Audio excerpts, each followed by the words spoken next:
En manchette, aujourd'hui, on parle de détresse psychologique avec un représentant du Centre de prévention du suicide de Lanaudière et l'artiste Philippe Jeté est en résidence dans une école de Lanaudière à Saint-Ligouri.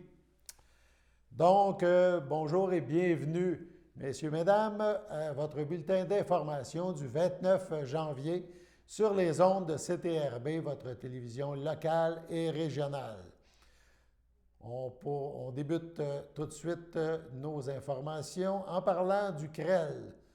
Plus tôt cette semaine, nous avons rencontré Vicky Violette du Centre régional de l'environnement de Lanaudière pour parler évidemment de différents sujets environnementaux. Dans ce bulletin, Mme Violette nous parle du plan pour une économie verte, plan qui est sorti en 2020, donc il y a quelques mois. On l'écoute à ce sujet. Nous allons recommencer avec le plan pour une économie verte 2030 qui a été annoncé récemment par le gouvernement du Québec. Pouvez-vous résumer, en fait, c'est quoi ce plan-là?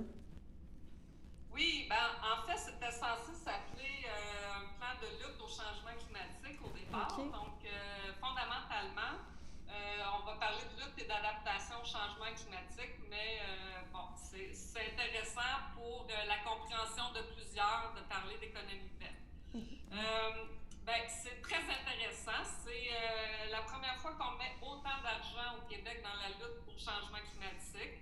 Et on englobe pas mal tous les éléments qui sont essentiels. On s'attaque au transport, principal émetteur de gaz à effet de serre. On mise beaucoup sur l'électrification, mais il faut aussi combiner avec les autres modes de transport, là, parce que l'électrification n'arrête pas les problèmes de congestion routière et l'accès aussi au transport aux personnes défavorisées, etc. Donc, il faut combiner avec un aménagement du territoire qui est judicieux, qui densifie avec les services à proximité pour que les gens puissent davantage se déplacer à pied ou à vélo, par exemple. Et sur la mobilité durable, donc la mobilité durable, c'est la réduction de la dépendance à l'auto-solo, c'est le transport actif qui est sécuritaire pour que les gens se sentent en confiance à se déplacer en vélo sur nos routes.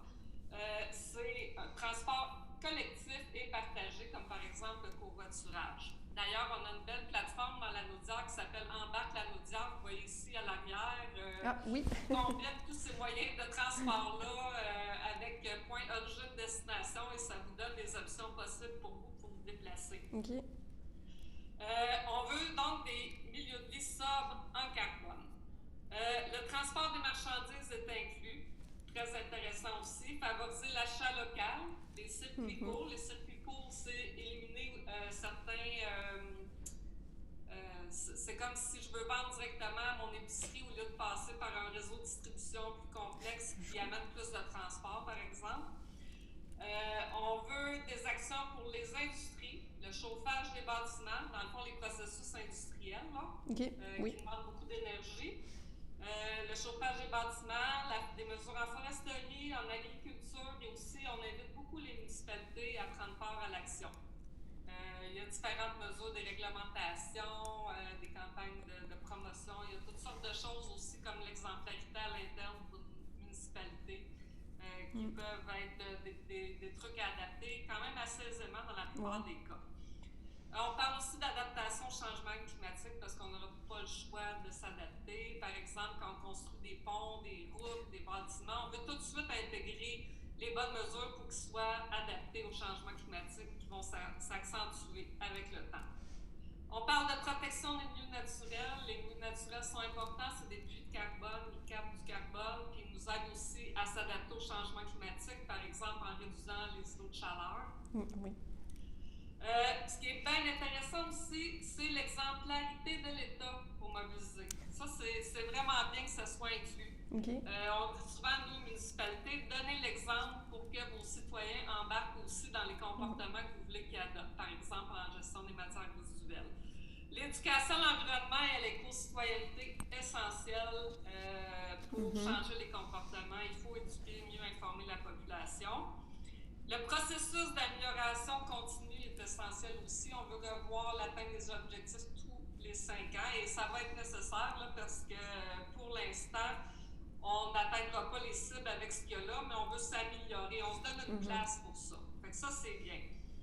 Reddition de compte avec un bilan public annuel. Donc, on mise aussi sur la transparence. Donc, les objectifs de réduction, c'est de 37,5 en 2030 et la carboneutralité en 2050. Ça aussi, c'est une première, vraiment intéressant. Et on va interdire les véhicules à essence en 2035.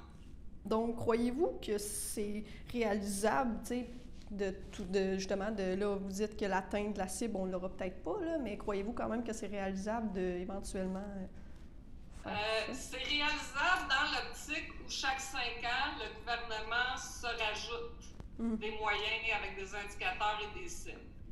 Là, l'autre bémol aussi, je suis d'accord avec d'autres groupes environnementaux, l'éco-fiscalité est comme insuffisante. On veut beaucoup encourager les bonnes actions, mais on hésite à pénaliser. Par exemple, mettre une taxe supplémentaire sur les VUS, etc. Ce qu'on comprend, ce que le gouvernement dit, c'est qu'ils ne veulent pas pénaliser, par exemple, les gens pour qui c'est nécessaire pour le travail ou les grandes familles, parce que ces véhicules-là, l'électrification n'est pas rendue à point pour eux. Okay. Donc, c'est quand même correct qu'on se donne le temps là, que la technologie évolue et tout ça avant d'y arriver, mais éventuellement, je pense qu'il va falloir quand même resserrer la vis un peu au niveau du principe du pollueur-payeur. Donc, c'est sûr que pour que ça fonctionne, il faut quand même que toute la société civile s'implique. Les citoyens, les entreprises, les municipalités, les institutions. Il faut vraiment que tout le monde prenne part à l'action.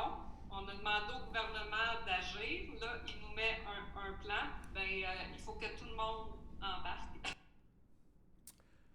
Comme souligné hier, le Centre de prévention du suicide de Lanaudière a tenu une conférence de presse, c'était le 27 janvier, conférence qui annonçait différents outils dans le cadre de la semaine de prévention du suicide, donc du 31 janvier au 6 février prochain. Lors de cette conférence de presse, le Centre de prévention du suicide de Lanaudière, par son porte-parole, a tenu à parler donc de la détresse psychologique, surtout dans la situation actuelle avec la COVID, évidemment, la pandémie actuelle. On écoute à ce sujet Evelyne Lorrain, qui est coordonnatrice clinique au CPSL. Madame Lorrain. On ne voulait pas faire semblant que ça va bien, parce que ça va pas si bien que ça pour tout le monde. Fait qu'on a un petit message à lancer par rapport à la détresse en temps de pandémie. On sait que c'est une période qui, pour le moins qu'on puisse dire, crée beaucoup d'insécurité. On fait face à un virus qui est surspécialisé en une seule et unique affaire, puis c'est contaminer les humains, puis il est très, très habile. Fait que c'est on a à faire face à quelque chose qui n'est pas de tout repos puis qui prend du temps. C'est long. Puis même si on est quand même assez bien équipés, la plupart d'entre nous, on a ce qu'il faut pour être assez bien dans nos maisons, on a ce qu'il faut, on a de l'eau, on a de quoi manger, on s'organise. Mais malgré tout ça, ça reste que c'est extrêmement bouleversant, ça vient changer notre quotidien, ça modifie nos points de repère, ça nous demande d'adaptation constamment. Ça remet en question des choses qu'on pensait acquises. Donc, il y a de la sacrée de la détresse, évidemment. En même temps, par contre, plusieurs d'entre nous profitons de ce moment-là pour prendre des temps d'arrêt, prendre des temps de pause, peut-être se donner le droit de ne pas performer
contexte où on est. En fait, c'est simple comme réaction. Puis la majorité d'entre nous, on utilise, peut-être même sans savoir, des moyens qui sont généralement bien efficaces pour composer avec les émotions désagréables, pour les rendre tolérables. Évidemment, elles ne disparaissent pas, mais on est capable de les rendre tolérables jusqu'à ce qu'elles nous quittent, parce que ça va arriver ça aussi. Évidemment, l'idée, c'est pas de se mettre la tête dans le sable, là. Comme je disais tantôt, on ne fera pas semblant que ça va bien. Ça va pas bien pour bien du monde. Rares sont ceux qui sont parfaitement heureux en ce moment. Puis s'encourager à penser positif, là, ça atteint assez vite ses limites comme conseil. Par contre, de se rappeler qu'on est une grande majorité à composer, tant bien que mal, avec beaucoup de hauts et de bas. Chacun à notre façon, on arrive à composer avec la situation. Ça se peut qu'on ait l'impression d'être juste la moitié de soi-même, ça se peut qu'on trouve qu'on a de la misère à s'adapter ou qu'on soit tanné de s'adapter. Ça se peut qu'on a l'impression de patience au prix de bord. C'est important de faire preuve de bienveillance et d'autocompassion envers soi. Je pense que nous faisons tous du mieux que nous pouvons avec ce que nous avons dans les circonstances actuelles. Puis c'est légitime que ce mieux-là ne soit pas le même que dans les circonstances actuelles. Évidemment, ça se peut que vous ou un de vos proches soit dans une situation de détresse très, très importante qui empêche littéralement de fonctionner, puis sur une période prolongée. Je sais qu'on entend beaucoup que les services sont débordés, surtout les hôpitaux. C'est là que j'ai envie de vous parler des organismes communautaires, parce que quand on a de la détresse psychologique, les hôpitaux, c'est pas nécessairement la première place où aller. Les organismes communautaires, il y en a partout sur le territoire de la Naudière. La plupart ont adapté une partie de leurs services ou tous leurs services, toutes leurs activités au contexte pandémique. Il y a une gamme de choses qui sont offertes dans le milieu de l'action communautaire autonome qui peut répondre à toutes sortes de besoins, que ce soit au niveau des besoins alimentaires, que ce soit pour le transport, pour briser l'isolement, même qu'il y en a que pour soigner leur détresse psychologique, ça va être de faire du bénévolat. Les organismes communautaires, c'est un bon endroit pour faire ça. N'hésitez pas à appeler dans les organismes communautaires pour savoir qu'est-ce qu'ils font, pour savoir qu'est-ce qu'ils peuvent vous offrir comme aide, comme soutien. C'est probable que cet appel-là ne va pas tout changer, ne va pas tout régler dans votre situation, mais ça peut contribuer à la rendre tolérable. Ça peut aussi contribuer à entrevoir tranquillement de nouvelles sources d'espoir. Nous vous rappelons que le Centre de prévention du suicide de la Naudière invite la population à allumer des chandelles virtuelles au coût de 5 $ en mémoire d'une personne décédée par suicide pour soutenir les personnes en détresse ou celles qui sont endeuillées par suicide ou seulement en appui à cette cause.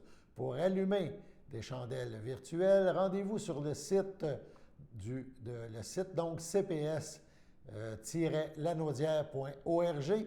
Vous avez jusqu'au 31 janvier. Allons à la pause. Le samedi matin, dès 9h30, nos téléspectateurs sont invités au Super Bingo télévisé diffusé de nos studios de Berthierville. Depuis maintenant une vingtaine d'années, plusieurs adeptes de la télévision régionale se sont partagés un montant de 600 $ disponible chaque semaine lors de cette joute de bingo télévisé. Un animateur et 3 bénévoles se succèdent à la caméra dans le but de vous faire passer une petite heure agréable et payante le samedi matin. On peut se procurer les cartes de jeu chez les dépositaires autorisés participants, c'est-à-dire à Berthierville, le dépanneur Formule 1 rue Gilles Villeneuve, le marché IGA Extra sur la rue Gabrielle Brissette, le marché Métro rue Notre-Dame, la pharmacie Proxime rue Frontenac, le garage Pétroté sur la rue Gilles Villeneuve et à Saint-Ignace de Loyola, le marché Aldo rang Saint-Michel, le dépanneur Le Magasin Esso sur le chemin de la Traverse. C'est un rendez-vous tous les samedis matins à 9h30 sur les ondes de CTRB, votre télévision régionale et communautaire.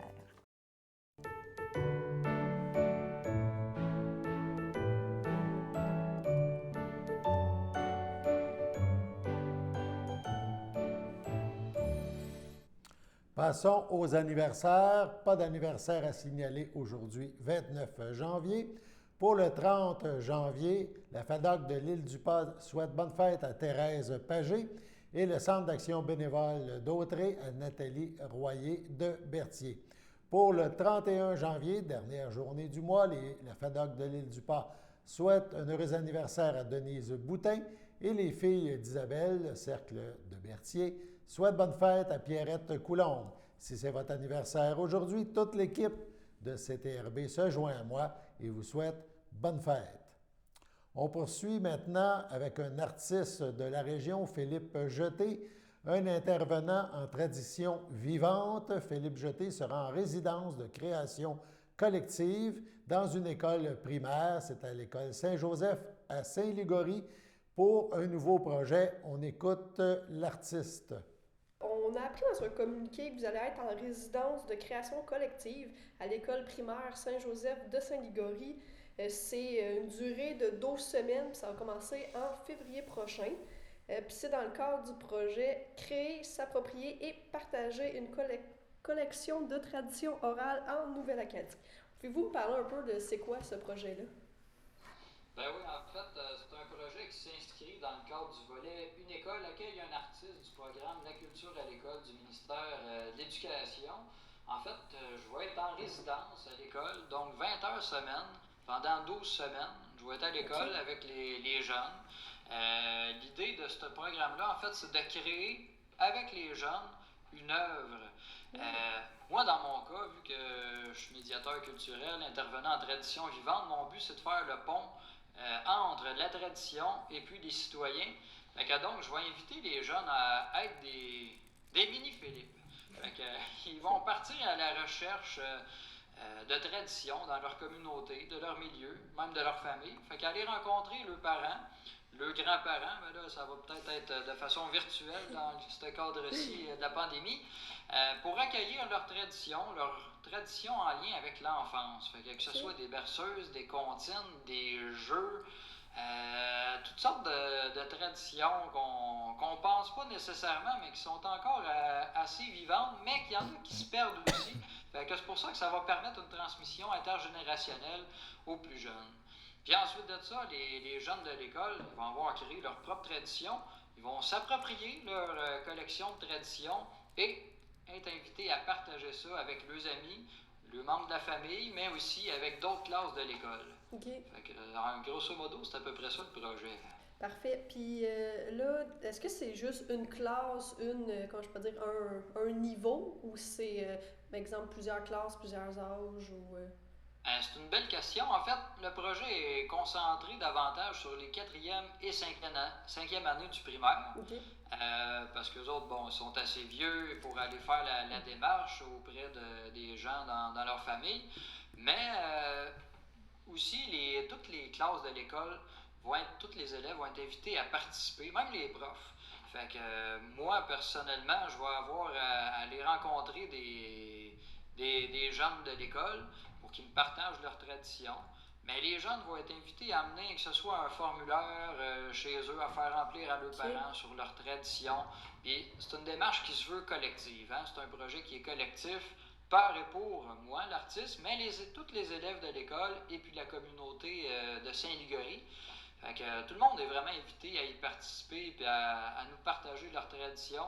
Puis moi, j'ai pour mandat aussi de contacter, téléphoner des familles, des aînés dans la communauté pour recueillir leurs traditions dans le but d'enrichir notre grande collection de traditions orales. Oui, c'est ça. Puis là, je suppose que vu qu'on est en temps de pandémie, ça va être effectivement téléphone ou Zoom au niveau des rencontres, là. Oui, effectivement, pandémie oblige. Peut-être qu'on aura de la chance. On a quand même 12 semaines. Peut-être qu'on pourra se rencontrer physiquement avec un masque. On ne sait-on jamais. Mais pour le moment, c'est sûr que ça va être de façon virtuelle, assurément. Parfait. Puis à la fin, est-ce qu'il va y avoir je sais pas, une petite vidéo ou quelque chose qui... Tu sais, là, les jeunes peuvent le partager avec leur famille, mais tu sais, est-ce qu'il va y avoir un projet plus... pas concret, là, mais quelque chose qui va sortir, si je peux dire ça comme ça. Oui, effectivement. En fait, il y a 2 aspects pour le moment qui sont prévus, puis il y en a d'autres également qui vont venir, qui vont se créer en cours de route. Mais il y a une partie de la collection de traditions de l'ensemble de l'école qui va être diffusée sur mon site internet traditionvivante.com au pluriel, avec des S. Et ça va être partagé sur les réseaux sociaux. Fait que ça va être bien intéressant pour l'ensemble de la communauté, puis même de la région, de découvrir nos traditions de l'enfance. Et aussi, les gens, à la fin, vont être invités à aller dessiner. Par exemple, si eux autres ils ont choisi de mettre à l'honneur la marelle, ben, ils vont dessiner un jeu de marelle sur le trottoir dans le village de Saint-Ligory, en quelque part, ou devant une entreprise ou quelque chose de même. Puis ensuite de ça, on souhaite qu'il y ait une artiste en art visuel qui passe derrière les élèves puis qui crée une œuvre à partir de ce que le jeune va avoir dessiné. Ou par exemple, il peut simplement marquer ma petite vache a mal aux pattes, par exemple, pour un exemple de comptine. OK. Parce que ça va bien mal dessiner ma petite vache a mal aux pattes, hein? Effectivement. Oui, c'est ça. C'est sûr que dessiner une vache sur un trottoir, c'est peut-être pas le plus simple à faire, là, mais... Fait que c'est ça, il y a des mots ou des dessins là, qui vont venir soutenir le tout, puis qui vont laisser une trace un peu plus permanente, souhaitons-le, dans la collectivité. Mais il y a évidemment des activités de partage qui peuvent être élaborées là, à partir de cette démarche-là. Hein. Nous autres, on sème une graine, puis après ça, ça va fleurir, on ne sait pas comment. Que j'invite l'ensemble de la communauté de Saint-Ligory à se manifester, à dire si vous connaissez un beau jeu, une belle comptine ou une berceuse, levez le drapeau, contactez-moi 450-397-2313, 450-397-2313. Vous pouvez me suivre aussi sur ma page Facebook, Philippe Jeté, médiateur du patrimoine vivant, et allez consulter mon site internet traditionvivante.com, fait que vous pouvez me contacter également par courriel ou par messagerie là, à partir de ces outils-là. Fait que c'est un rendez-vous, suivez le projet sur les réseaux sociaux, on va essayer d'alimenter ça au fil des semaines. Passons maintenant à la chronique d'astrologie avec Xavier Lemire. Alors bonjour tout le monde, donc c'est moi Xavier qui revient pour une deuxième fois pour la capsule astrologie. À la dernière capsule, je n'avais pas fait la totalité des signes astrologiques et je m'en excuse, là, il y avait une contrainte de temps liée à ça. Donc je vais vous faire les prochains. À la dernière capsule, si vous voulez réécouter la précédente, eh bien j'avais parlé des béliers, des taureaux, des gémeaux, des cancers et des lions, ainsi que des détails sur la nouvelle année qui se présente, l'année de bœuf dans l'astrologie chinoise. Alors, pour ceux qui sont natifs du signe de la Vierge, eh bien, niveau amour, ça va un peu moyen, si on peut dire ça comme ça, surtout les relations à distance. Donc, d'une certaine manière, ces relations-là sont vouées à l'échec, si on peut dire. Et ça va être très dur à vivre, surtout ces derniers temps. Et si tu es célibataire, eh bien, laisse tes amis prendre la place au lieu d'une nouvelle relation. Ça va être beaucoup plus positif dans ta vie si tu es entouré d'amis qu'avec un compagnon, parce qu'en amour, c'est vraiment un peu négatif ces derniers temps. La nervosité, comme tous les autres signes, va être très, très présente. Donc, la nervosité va être utile pour les Vierges. Ça va vraiment aider au développement de l'individu et non se jouer contre la personne. Donc, c'est un stress qui va aider à grandir. Aussi, eh bien, c'est sûr que les Vierges ont une vie un peu chamboulée ces derniers temps. C'est des signes qui sont très émotifs. Donc, apprendre un peu à gérer ses émotions au réveil. Scorpion, eh bien le scorpion, on le sait, c'est un signe assez bouillant, un peu comme le taureau. Ces signes-là vont se rapprocher, les deux étant en liaison directe avec la Lune. Donc, il y a des très fortes chances entre ces deux signes en amour. C'est des signes très bouillants, donc c'est des signes qui vont quand même bien ensemble niveau amoureux. Donc, on dénote aussi en amour une attitude un peu plus engagée et amicale. Donc, en fait, ça va quand même bien en amour pour les scorpions. Mais comme d'habitude, chez les scorpions, il y a vraiment des problèmes émotionnels qui arrivent souvent. Il va falloir réussir à les dresser.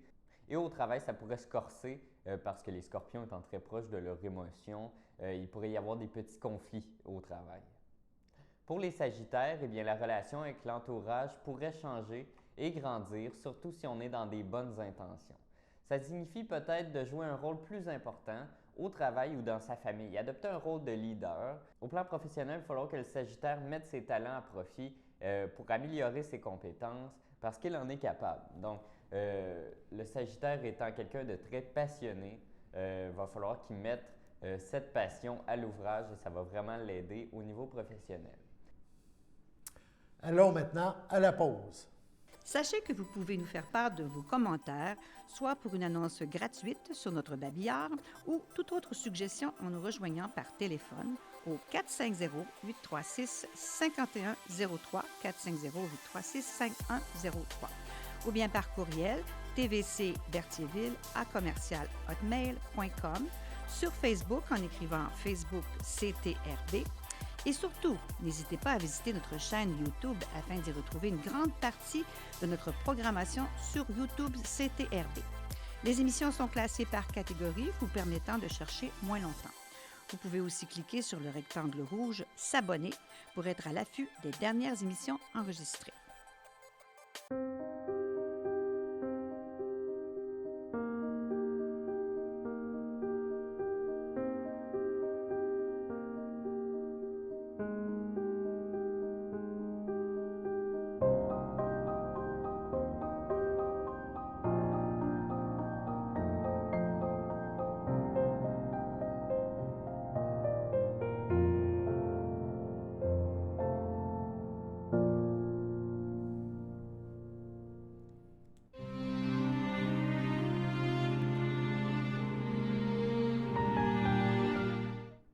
Au CHDL de Saint-Charles-Borromée, le 21 janvier, à 84 ans, est décédé M. André Pagé, époux de Muriel Soulière, demeurant à Saint-Charles-Borromée, autrefois de Berthierville.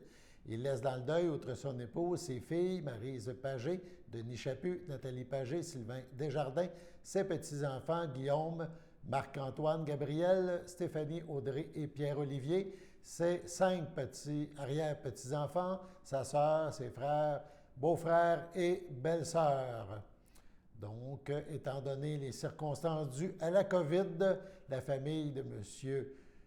Pagé a pris la décision de faire les rituels funéraires en toute intimité. On passe maintenant à la météo.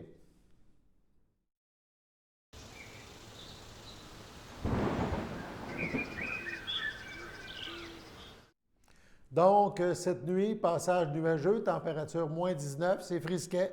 Samedi, ensoleillé, température moins 12, un beau samedi de janvier. Et dimanche, dernière journée du mois, ensoleillé, température variant là, aux alentours de moins 12, moins 13. Donc, un beau week-end en perspective, pas de neige de prévu, un peu de nuages, mais une température fraîche. C'était votre bulletin d'information sur les ondes de CTRB, votre télévision locale et régionale. En terminant, présence policière accrue dans les sentiers de motoneige. Donc, si vous êtes motoneigiste, soyez sur vos gardes et surtout, soyez prudents. Sur ce, bonne fin de journée à notre antenne.